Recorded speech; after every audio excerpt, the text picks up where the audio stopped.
नमस्कार दोस्तों, स्वागत है आपका इंडिया पब्लिक खबर में और मैं हूं अजय सिन्हा।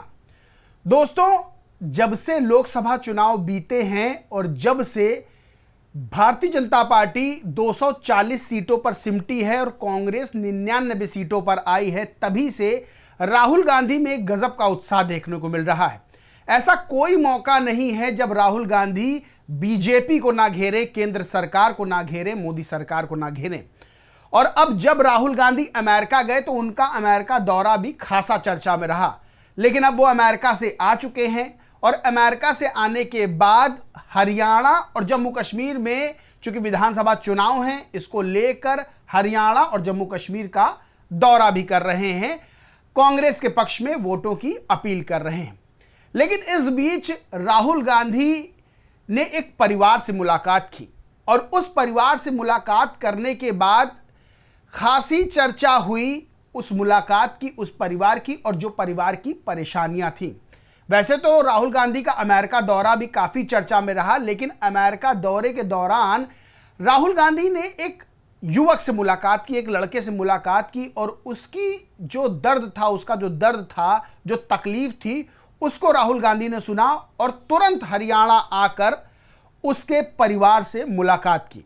दरअसल राहुल गांधी हरियाणा पहुंचे और हरियाणा में जब अमेरिका यात्रा से लौटे, हरियाणा पहुंचे तो उन्होंने हरियाणा के करनाल में घोघड़ीपुर एक गांव है, वहां पर जाकर अमित नाम का एक लड़का अमेरिका में जो रह रहा है उसके परिजनों से मुलाकात की।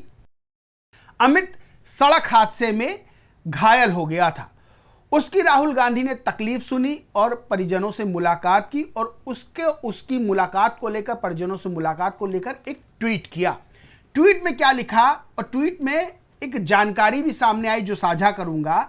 ट्वीट में क्या लिखा, क्यों डंकी हुए हरियाणा के युवा, भाजपा द्वारा फैलाई गई बेरोजगारी की बीमारी की कीमत लाखों परिवार अपनों से दूर होकर चुका रहे हैं। अमेरिका यात्रा के दौरान हरियाणा के उन युवाओं से मुलाकात हुई जो घर परिवार से दूर खुद को पराये मुल्क में खपा रहे हैं।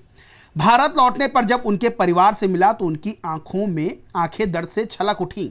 अवसरों के अभाव ने बच्चों से, उनके पिता और बुजुर्गों से उनके बुढ़ापे का सहारा दूर कर दिया है।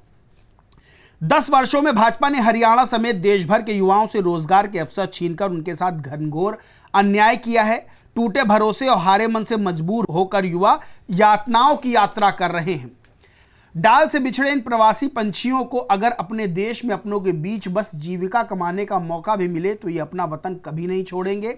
हमारा संकल्प है कि कांग्रेस सरकार बनते ही हम हरियाणा में ऐसी व्यवस्था बनाएंगे जिसमें युवाओं को सपनों के लिए अपनों से दूर नहीं होना पड़ेगा।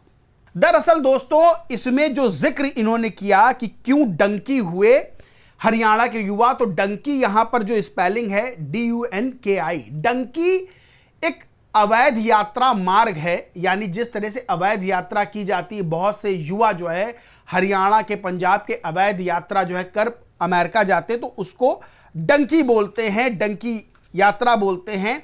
इसमें युवाओं को काफी परेशानियों का सामना करना पड़ता है, काफी दिक्कतें झेलनी पड़ती हैं और उन दिक्कतों को झेलते हुए अवैध रूप से वो वहां पर अमेरिका में प्रवेश करते हैं। इसी तरह से एक अमित नाम का जो युवक था उसने भी प्रवेश किया, सड़क हादसे में वो घायल हुआ। वहां पर राहुल गांधी ने उससे बात की, उसके बाद जो है हरियाणा आकर उसके परिवार से मुलाकात की। अब दोस्तों, सबसे बड़ी बात यह है कि हरियाणा और जम्मू कश्मीर में विधानसभा चुनाव है, इसको लेकर राहुल गांधी खासे सक्रिय हैं और बीजेपी सरकार को घेर रहे हैं।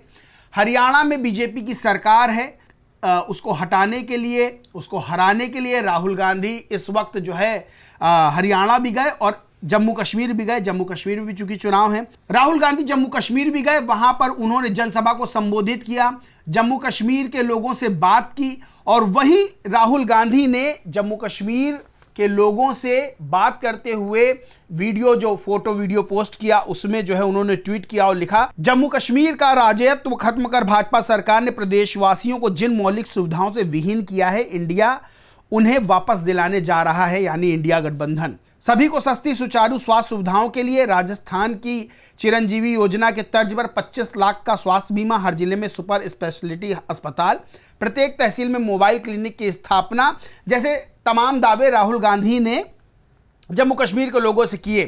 दरअसल जम्मू कश्मीर के दौरे पर राहुल गांधी के अंदर एक आत्मविश्वास देखने को मिला। राहुल गांधी ने सुरनकोट में कहा कि पीएम मोदी के आत्मविश्वास में कमी आई है। आज उनसे जो विपक्ष कराना चाहता है वो कराता है, भाजपा भाई भाई को लड़वाती है। दरअसल जब से भारतीय जनता पार्टी 240 सीटों पर सिमटी है, उसके बाद से ही विपक्ष खास तौर से कांग्रेस जो है वो भारतीय जनता पार्टी पर हमलावर है। सबसे बड़ी बात यह है कि चुनाव के दौरान जिस तरह से बीजेपी ने 400 पार का नारा दिया था और जब रिजल्ट सामने आए तो बीजेपी 240 सीटों पर सिमट गई। उसके बाद जब सरकार बनाने की बात हुई तो एनडीए के दो बड़े सहयोगी यानी जदयू और चंद्रबाबू नायडू की टीडीपी, ये दो महत्वपूर्ण दल ऐसे हैं जिनके सहारे बीजेपी की या यूं कहें एनडीए की सरकार चल रही है। अब जब सरकार तो बन गई लेकिन कांग्रेस लगातार हमलावर है और कई ऐसे मामले सामने आए, कई ऐसे मुद्दे सामने आए जहां पर यह बात निकलकर सामने आई कि जो एनडीए की सरकार है वो कांग्रेस और राहुल गांधी के एक तरह से कथित तौर पर दबाव में काम कर रही, यानी जो विपक्ष विरोध करता है उस पर सरकार जो है एनडीए की वो हामी भर देती है। तो इसको लेकर भी राहुल गांधी जो है काफी जो है आत्मविश्वास से एकदम भरे हुए हैं और कोई मौका ऐसा नहीं है जहां पर वो बीजेपी को घेरने की जो है चूक कर रहे हो। हर समय वो जो है हर मुद्दे पर बीजेपी को घेर रहे हैं। वहीं अमेरिका दौरे के दौरान राहुल गांधी का आरक्षण को लेकर भी एक बयान काफी चर्चा में रहा था, जिसके चलते राहुल गांधी को विरोध का सामना करना पड़ा, चाहे वो बीएसपी सुप्रीमो मायावती की तरफ से विरोध किया गया हो, चाहे बीजेपी की तरफ से विरोध किया गया हो, क्योंकि राहुल गांधी ने एक छात्रों से संवाद के दौरान एक बयान दिया था जिसमें उन्होंने कहा था कि जब सरकार में हम आएंगे, जब हमें लगेगा तब हम आरक्षण खत्म करेंगे। उसके बाद विरोध होना शुरू हो गया और राहुल गांधी ने सफाई भी पेश की थी कि मेरे बयान को तोड़ मरोड़ के पेश किया गया है। वहीं राहुल गांधी ने इसको लेकर भी एक ट्वीट किया और लिखा कि बहुजन विरोधी भाजपा चाहे कितना भी झूठ फैला ले, हम आरक्षण पर आंच नहीं आने देंगे। हम तब तक नहीं रुकेंगे जब तक एक विस्तृत जाति जनगणना नहीं हो जाए, आरक्षण 50% सीमा हटाकर हर वर्ग को उनका हक, हिस्सेदारी और न्याय ना मिल जाए, जनगणना से प्राप्त जानकारी भविष्य की नीतियों का आधार ना बन जाए। आगे उन्होंने लिखा कि मोदी जी जाति जनगणना बोलने तक से डरते हैं, वो नहीं चाहते बहुजनों को उनका हक मिले। बड़ी बात यह है कि कुछ ऐसे मुद्दे हैं जिन पर राहुल गांधी लोकसभा चुनाव के दौरान और उसके बाद भी उन मुद्दों पर अपनी बात रख रहे हैं और उन मुद्दों को साथ में लेकर चल रहे हैं, जिसमें बड़े मुद्दे हैं, एक जातिगत जनगणना का, दूसरा आरक्षण का। और लोकसभा चुनाव के दौरान जिस तरह से राहुल गांधी ने आरक्षण बचाने और जिस तरह से संविधान बचाने का नारा देकर लोगों से बात की, उसका बड़ा असर यह हुआ कि बीजेपी को लोकसभा चुनाव के दौरान बड़ा झटका लगा और राहुल गांधी को इसका भरपूर फायदा और खासतौर से इंडिया अलायंस को इसका भरपूर फायदा हुआ। उत्तर प्रदेश में भी समाजवादी पार्टी को 37 सीटों पर जीत मिली और कांग्रेस को 6 सीटों पर जीत मिली। वहीं ये जो हरियाणा वाला मामला है, ये एक बार फिर से जो डंकी जिसका जिक्र किया है, डंकी मार्ग का, ये एक बार फिर से इस चीज को लाइमलाइट में ला रहा है, क्योंकि लंबे समय से ये समस्या जो है बनी हुई है जिसे राहुल गांधी ने उठाया है।